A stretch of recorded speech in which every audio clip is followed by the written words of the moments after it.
When was the last time you felt alive? Not busy, not productive, not successful, just alive. I think a lot of us are surviving.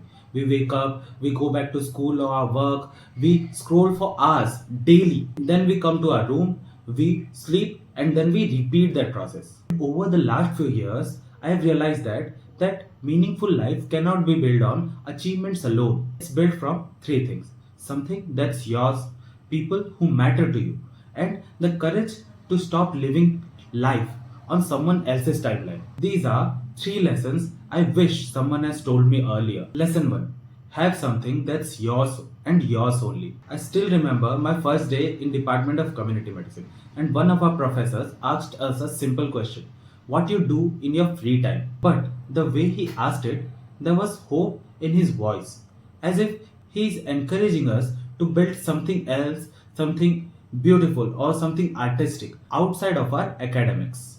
He himself is a writer. He writes poems. He writes dramas.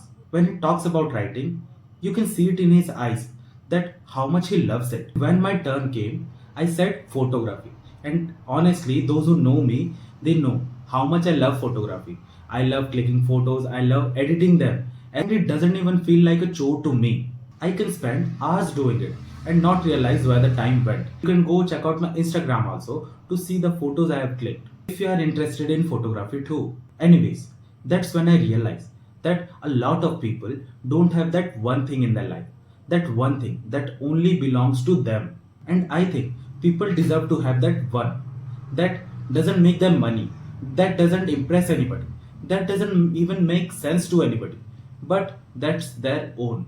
Maybe it's bird watching, maybe it's crocheting, maybe drawing something funny or some else designs, I don't know. But you just have to find something that makes you happy even when you are thinking about it. Cause one day work will exhaust you, life will get messy, and people will disappoint you. So you need that one anchor point to go back to return to, so that you find that joy within you.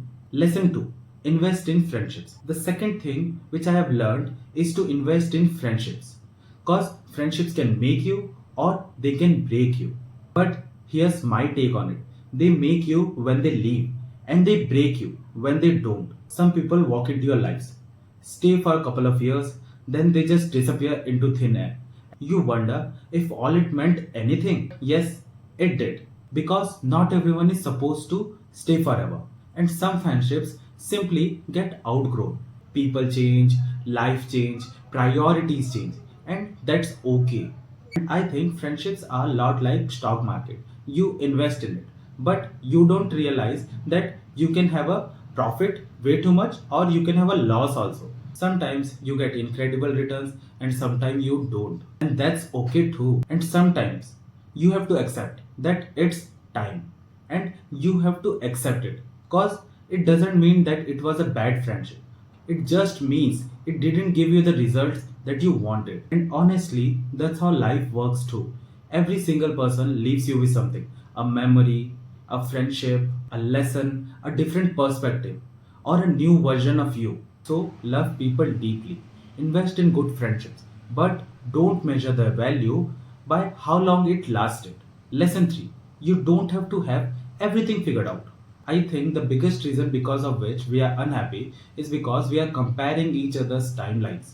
Someone is getting married at this age, someone has achieved this thing by this age, someone has bought a house, someone is way too much successful, and sometimes you feel like you're behind. You're wasting your life. But behind according to whom? There is no universal timeline. Nobody handed us a checklist and said that by 25 you have to do this, by 30 you have to do that. We are just making it up as we go. And I wish someone has told me this earlier, that you don't need to have figured everything out. It's okay if you're still confused.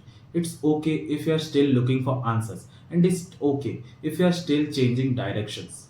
Comparison steals your ability to enjoy your own life, because you are so busy looking at someone else's chapter 10 when you don't realize that you are on chapter 3 of your diary. Your life is not late, it's just unearthing differently. So, if I could go back and tell my younger self three things, I'd say that: find something that only belongs to you, love people deeply, but don't get disheartened when they leave you, And third, you don't have to have figured everything out. Because in the end, a meaningful life isn't about having all the answers.